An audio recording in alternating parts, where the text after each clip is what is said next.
The 500-kilogram IED beneath Mosul's main bridge threatened to cut off 10,000 trapped civilians from vital supplies. When Staff Sergeant Chen refused the suicide mission, Sergeant First Class Amanda Rodriguez stepped forward. "She'll crack under sniper fire," he warned. But Amanda had never backed down from impossible odds before. March 2017 in Mosul brought the final desperate phase of the battle to liberate Iraq's second-largest city from ISIS control. The terrorist organization had turned every street into a fortress, every building into a potential bomb factory. The main bridge spanning the Tigris River had become a crucial choke point, the only remaining route for humanitarian supplies to reach 10,000 civilians trapped in the old city. The bridge stood as a symbol of hope for the besieged population, but ISIS had turned it into a weapon of mass destruction. The bomb was discovered by a Kurdish Peshmerga patrol during their morning reconnaissance. Hidden beneath the bridge's central support structure, the 500-kilogram improvised explosive device was sophisticated enough to bring down the entire span, cutting off the last lifeline for thousands of innocent people. Intelligence reports painted a grim picture. The device was equipped with multiple triggering mechanisms, a timer showing 47 minutes remaining motion sensors that would detonate if disturbed incorrectly, and remote detonation capability controlled by ISIS operatives somewhere in the city. Making the situation even more deadly, surveillance had identified 2 sniper positions in high-rise buildings 400 meters away. ISIS fighters were watching the bridge through high-powered scopes, ready to kill anyone who attempted to approach the bomb. "It's a perfect kill zone," reported Captain Martinez, the unit commander, as he studied aerial photographs of the area. "They've got overlapping fields of fire covering every approach to the device. Anyone who goes down there is walking into a death trap." The tactical situation was a nightmare, a complex bomb that required delicate handling, positioned in an area completely exposed to enemy fire, with thousands of lives hanging in the balance. Staff Sergeant Mike Chin, the unit's most experienced explosive ordnance disposal specialist, studied the intelligence reports with growing concern. At 34, with 8 years of bomb disposal experience across 2 deployments, Chen had seen every type of IED that insurgents could devise. "This is a suicide mission," Chen told his team bluntly. "We need air support to clear those sniper positions before anyone goes near that device. I'm not sending anyone down there to die." His assessment was tactically sound, but strategically impossible. Airstrikes near the bridge could damage the structure or trigger the bomb, achieving exactly what ISIS wanted. Sergeant First Class Amanda Rodriguez had been listening to the tactical discussion from her position near the command post, studying the same aerial photographs and intelligence reports that had convinced Chen the mission was impossible. At 27, she was the unit's newest EOD specialist, but her MIT electrical engineering degree gave her insights that pure military experience couldn't provide. "Sergeant Chen," Amanda said, approaching the group of senior NCOs, "I'd like to volunteer for this mission." The reaction was immediate and predictable. Chen's expression shifted from tactical concern to protective disbelief. "Rodriguez, you've got 3 months in country, and you've never worked under direct fire. This isn't the time for on-the-job training." Amanda's response was quiet, but confident. "Sergeant, my hands are smaller than yours, which means I can work in tighter spaces around the device. My engineering background means I understand the electronics better than anyone else here, and frankly, I'm the only one willing to try." The logic was sound, but Chen's experience told him that logic meant nothing when bullets were flying and lives were measured in seconds. Amanda, those snipers will put a bullet through your head the moment you start down that bridge. While Chen focused on the tactical impossibility of the mission, Amanda was analyzing the bomb's technical specifications with the systematic approach that had earned her top honors at MIT. Her notebook filled with diagrams and calculations as she worked through the device's probable construction and vulnerabilities. The timer mechanism is the primary trigger, she explained to the gathered soldiers, but the motion sensors are designed to prevent exactly what we're trying to do. However, if I approach from the riverside and work my way up through the support structure, I can avoid the motion detection field. Her analysis revealed something that the intelligence reports had missed. The bomb's sophistication was also its weakness. The multiple triggering systems had to be integrated, which meant there were specific sequences for disarming them safely. The remote detonation capability is the wild card, Amanda continued. But if I can disable the primary timer first, it limits their options.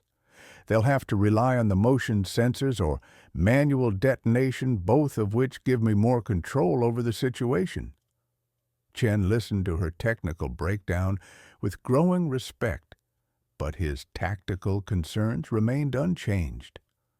Rodriguez, all the engineering knowledge in the world, won't stop a sniper's bullet. Captain Martinez faced an impossible choice: risk one soldier's life to save thousands of civilians, or wait for air support that might never come while the timer counted down toward disaster. The mathematics were brutal but clear. Martinez said, "Finally, if you're determined to do this, we'll provide whatever support we can. But understand that once you're on that bridge, you're on your own. We can't risk additional personnel in that kill zone." Amanda nodded, understanding the weight of responsibility being placed on her shoulders. "Sir, I need 30 minutes to study the device specifications and plan my approach, and I'll need someone to maintain radio contact. Hearing a friendly voice will help me stay focused." Chen, despite his reservations, stepped forward. "I'll be your radio operator. If anyone's going to talk you through this nightmare, it should be someone who understands what you're dealing with." The decision was made, but everyone present understood that they were potentially sending a young woman to her death in a desperate attempt to save thousands of strangers. The weight of that responsibility settled over the unit like a shroud as Amanda began her final preparations. Amanda's approach to the bridge was methodical and terrifying. Wearing 25 kilograms of body armor that made every movement deliberate and exhausting, she low-crawled across 200 meters of open ground while ISIS snipers tracked her progress through their scopes. The first shot came when she was halfway to the bridge, a high-velocity round that kicked up concrete fragments just inches from her helmet. The sound was deafening, but Amanda forced herself to continue moving with the same steady pace that would keep her alive. "Contact!" Chen's voice crackled through her radio. "Sniper fire from the northeast building. Keep moving, Rodriguez. You're doing great." Amanda's response was barely audible over the sound of her own breathing. "Copy that. I can see the device now. It's exactly where intelligence said it would be." The bomb was suspended beneath the bridge's central span, a complex arrangement of explosives and electronics that represented months of planning and preparation by ISIS bomb makers. Getting to it would require Amanda to position herself in the most exposed part of the kill zone directly in the sniper's line of sight. Reaching the bomb required Amanda to rappel down from the bridge deck, leaving her completely exposed and unable to take cover if the snipers opened fire. As she secured her rope and prepared for the descent, another shot rang out, this one close enough that she could feel the bullet's wake. "They're zeroing in on you," Chen warned through the radio. "You need to move fast once you start working on that device." Amanda began her descent, her engineering mind automatically cataloging the bomb's construction as she got closer. The device was more sophisticated than anything she had encountered in training multiple redundant systems, professional-grade explosives, and electronics that suggested the involvement of experienced bomb makers. "I can see 3 distinct trigger mechanisms," Amanda reported as she reached the device. "Timer shows 31 minutes remaining. Motion sensors are active. I can see the infrared emitters. And there's definitely a remote detonation receiver."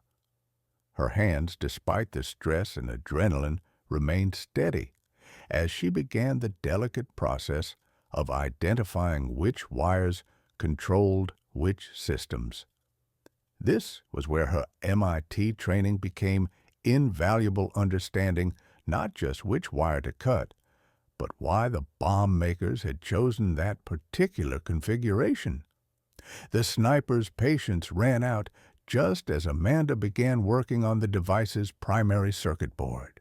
A sustained barrage of gunfire erupted from both sniper positions, forcing her to work while lying flat against the bridge's support structure with bullets whistling overhead. "Jesus, they're really lighting you up down there?" Chen's voice carried genuine concern. "Can you still work on the device?" Amanda's response came between bursts of gunfire. "I'm okay. The bridge structure is giving me some cover, but I can't see the circuit board clearly with all this dust and debris flying around." Working by feel rather than sight, Amanda began the painstaking process of tracing the bomb's wiring. Each wire had to be identified, tested, and either cut or left intact, according to a sequence that existed only in her understanding of the device's logic. "Timer shows 24 minutes, she reported. "I've disabled the motion sensors, but the remote detonation system is still active. If they trigger it now, we're all dead." The psychological pressure was as intense as the physical danger. Amanda knew that ISIS operatives were probably watching her work, waiting for the perfect moment to detonate the device and kill her along with thousands of civilians. With 15 minutes remaining on the timer, Amanda made a discovery that changed everything about her approach to the bomb. Hidden beneath the primary circuit board was a secondary system that hadn't appeared in any intelligence reports, a fail-safe designed to detonate the device if the primary systems were disabled incorrectly. "Chen, we have a problem," Amanda reported, her voice tight with concentration. "There's a hidden trigger system I didn't know about. If I cut the wrong wire in the final sequence, this thing goes off immediately." The revelation meant that all of Amanda's careful planning had to be revised in real time while under sniper fire with the clock counting down toward disaster. She had to reverse engineer a system she had never seen before, using only her understanding of electronics and bomb-making logic. "What do you need from me?" Chen asked, understanding that Amanda was facing a problem that went beyond anything in their training manuals. "I need you to help me think through this," Amanda replied. "The bomb makers knew someone might try to disarm this device. They've set up a trap within a trap. I have to figure out their logic before I can beat it." With 3 minutes remaining on the timer, Amanda faced the most critical decision of her life. The hidden fail-safe system presented her with two wires, one red, one blue, and cutting the wrong one would detonate 500 kilograms of explosives instantly. Her engineering training told her to analyze the circuit logically, tracing each wire to its destination and understanding its function. But the sniper fire had intensified and a bullet had just punched through her helmet, missing her skull by less than 2 centimeters. "Rodriguez, talk to me." Chen's voice was urgent. "What are you seeing down there?" "Two wires," Amanda replied, her voice steady despite the chaos around her. "Red and blue. Standard configuration would suggest red is the trigger and blue is the ground, but this whole device has been designed to fool EOD specialists." The psychological warfare was as sophisticated as the bomb itself. ISIS knew that most bomb disposal experts would assume the red wire was dangerous and cut the blue wire first. But what if they had reversed the standard configuration, knowing that experienced technicians would overthink the problem? "Timer shows 2 minutes 30 seconds, Amanda reported. "I have to make a choice now or we're all dead anyway." The weight of 10,000 civilian lives pressed down on her as she stared at the two wires, knowing that her next decision would determine whether she was remembered as a hero or as another casualty of war. In the final moments before she had to choose, Amanda stopped thinking like an engineer and started thinking like the bomb maker. She imagined the ISIS operative who had constructed this device, his mindset, his training, his psychological approach to creating maximum destruction. "They want me to overthink this," she said aloud, as much to herself as to Chen. "The whole device is designed to make me doubt my training and second-guess every decision." Another sniper round impacted the concrete just inches from her position, showering her with debris. But instead of increasing her panic, the near miss seemed to clarify her thinking. "Chen, in all your experience, what's the one thing that bomb makers can't fake?" "What do you mean?" Chen replied, confused by the philosophical question with less than 2 minutes remaining. "They can reverse wire colors, they can add false circuits, they can create elaborate deceptions." Amanda explained, her hands hovering over the two wires. "But they can't change the fundamental physics of how explosives work." Her MIT training kicked in as she analyzed the circuit from first principles rather than trying to decode the bomb maker's psychology. The blue wire carried a slightly higher voltage, barely detectable, but consistent with being the primary trigger circuit. "I'm cutting the red wire," Amanda announced. "If I'm wrong, at least it will be quick." Amanda's wire cutters closed around the red wire with 8 seconds remaining on the timer. The moment of cutting seemed to stretch into eternity, the snip of metal, the spark of severed electrical connection, and then silence. The timer display went dark. The bomb's electronic systems powered down. The device that had threatened to kill thousands of people was now nothing more than inert explosives and dead circuits. "Device neutralized," Amanda reported, her voice barely above a whisper. "Repeat, device is safe." The relief in Chen's voice was palpable. "Outstanding work, Rodriguez. You just saved a lot of lives." But Amanda's ordeal wasn't over. She still had to extract herself from the kill zone while ISIS snipers continued to hunt her. The climb back up to the bridge deck was agonizing, with her body armor weighing her down and adrenaline making her hands shake. Another sniper round cracked past her head as she reached the bridge surface, but Amanda was already moving toward cover with the desperate energy of someone who had cheated death and wasn't about to give it a second chance. "I'm clear," she finally reported, as she reached the safety of the command post.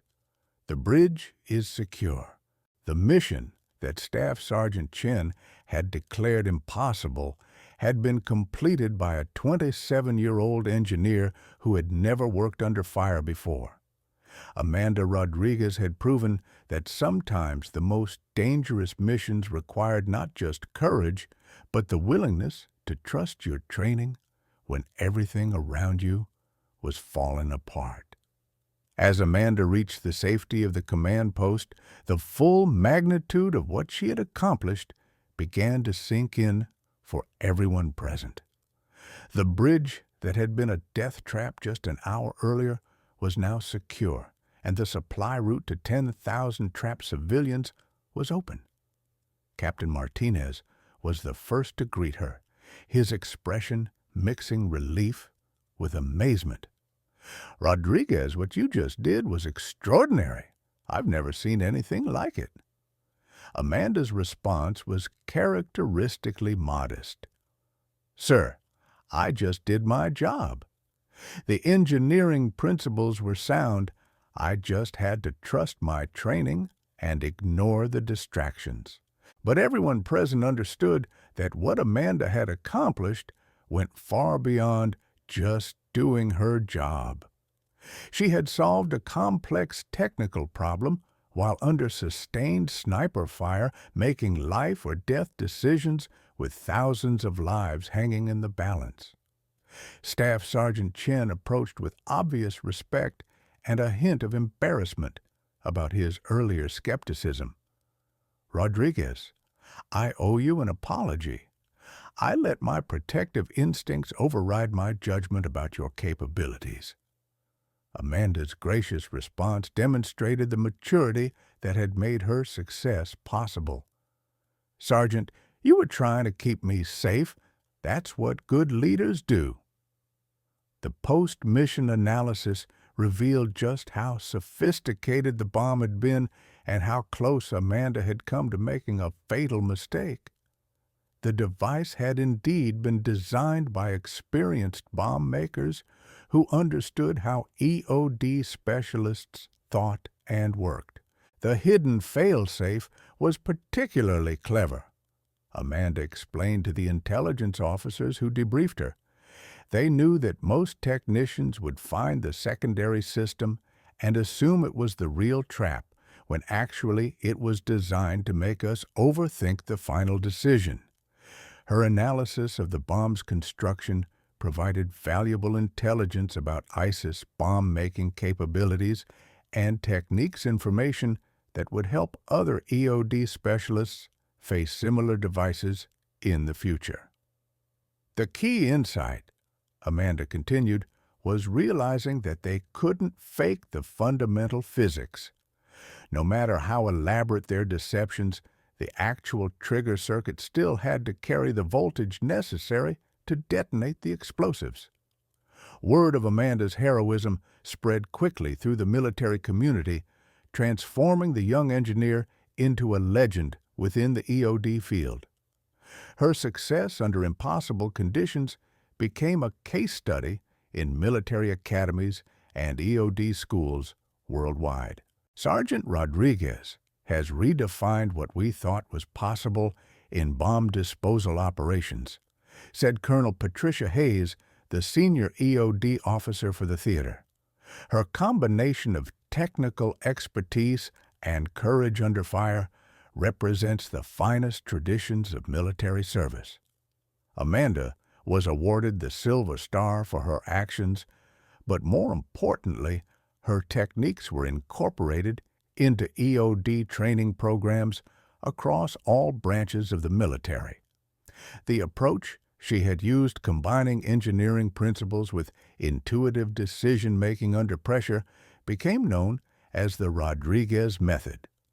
Her story inspired a new generation of women to pursue careers in explosive ordnance disposal, proving that success in the field depended on intelligence and courage rather than physical strength alone. In the days following the mission, Amanda had to process not just the technical aspects of what she had accomplished, but the psychological impact of working under such extreme conditions. The reality of how close she had come to death, both from the bomb and from sniper fire, began to sink in as the adrenaline wore off.